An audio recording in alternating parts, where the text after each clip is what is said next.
Hey, good Monday morning, MABC family and friends. I'm glad you're joining me this morning. Going to keep this one a little bit shorter, try to keep it reasonable to watch and not so lengthy. But I wanted to just hit on a couple things from yesterday. That's a message about Peter speaking to the chosen people who were scattered across the Roman Empire. He talked to them a little bit about being different than the others as foreigners in another country. They weren't supposed to be like the people in the country. Jesus speaks about that quite a bit. In John 17:6, he's talking to the Father, and he says, I have revealed to you the ones you gave me from this world. They were always yours. You gave them to me, and they have kept your word. So he says, you gave them from me out of this world. A few verses later, about 10 verses later in John 17, he says, the world hates them because they do not belong to the world, just as I do not belong to the world. He said, I'm not asking you to take them out of the world, but to keep them safe from the evil one. They do not belong to this world any more than I do.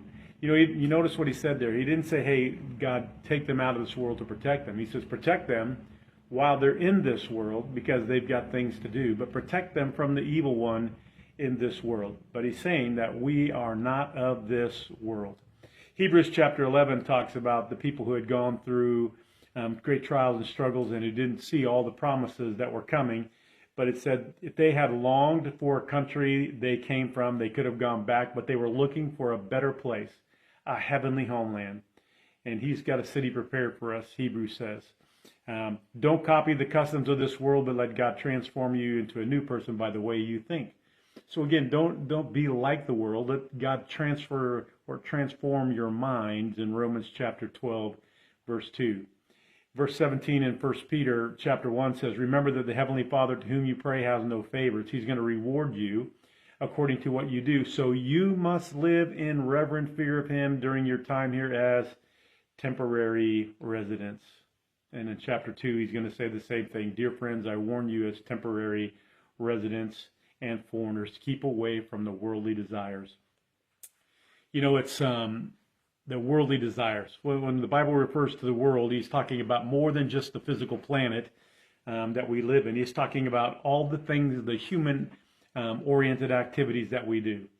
Work, politics, economics, entertainment, education, conflict. I think he's talking about everything but football and rodeo. Everything else is of the world. It means that everything we do as humans, apart from God, is of the world.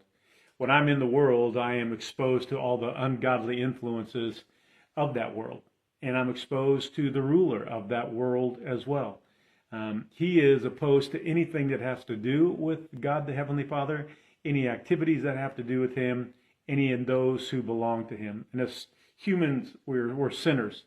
The temptation is great, often, to compromise with the world and live by its standards. That's what we see every day. Now, we can't picture that far-off heavenly home that he has for us yet. But it's easier sometimes to live by the world's standards than to stand out and be different because of the things that we'll face instead, maybe the persecution or the ridicule. But as a follower of Jesus, again, I'm a temporary citizen of this world. I am subject to more than just the ungodly influence of this world. I'm subject to the influence of Jesus. And I am supposed to be that influence, that godly influence on other people who are of the world. So I just want to remind you that we're not here for long. If you live to be an average, I think it's 76 for women and 73 for men.